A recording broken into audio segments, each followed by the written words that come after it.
Productions Subaskaran தயாரிப்பில் அறிமுக இயக்குனர் ஏஆர் ஜீவா இயக்கத்தில் அனுபமா பரமேஸ்வரன் நடிப்பில் லாக்டவுன் டிசம்பர் 5 முதல் திரையரங்குகளில். சங்கரன் கோவிலில் 15வது நாளாக விசைத்தறி தொழிலாளர்களின் வேலை நிறுத்த போராட்டத்தில் ஈடுபட்டனர்.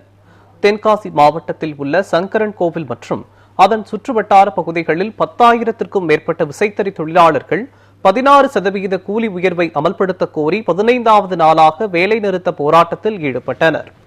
இதனால் 7 கோடிக்கு மேல் ஜவுளி உற்பத்தி பாதிக்கப்பட்டுள்ளது. 2024ஆம் ஆண்டு 16% கூலி உயர்வு ஒப்பந்தம் செய்யப்பட்டு 10% மட்டும் வழங்கப்பட்டதாக புகார் தெரிவித்தனர். இந்நிலையில் தொழிலாளர்கள் பிரச்சினைக்கு தீர்வு கிடைக்காவிட்டால் சாலை மறியல் மற்றும் கஞ்சி தொட்டி போராட்டங்களை முன்னெடுப்பதாக அறிவித்துள்ளனர்.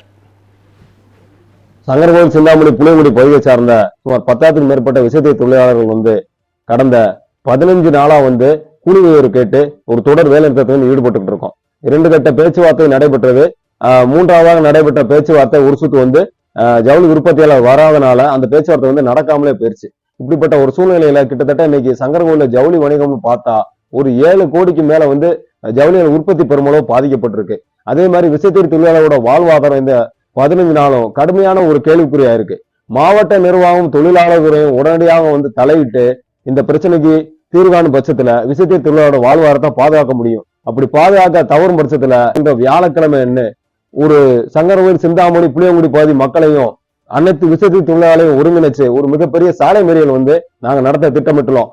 அந்த சாலை மறியல இந்த பிரச்சனை தீர்வு காணப்படவில்லை என்றால் அதற்கு மறுதினம் கஞ்சி தொட்டி திறக்கும் போராட்டத்தையும் சங்கரகோவில் சிஐடியு அறிவித்துள்ளது. எனவே உடனடியாக சங்கரகோவில் வருவாய்த்துறையும் தென்காசி மாவட்ட நிர்வாகமும் தொழிலாளர்களையும் தலையிட்டு இந்த பிரச்சனைக்கு ஒரு சுமூகமான தீர்வு ஏற்படுத்தி தருமாறு கேட்டுக்கொள்கிறேன்.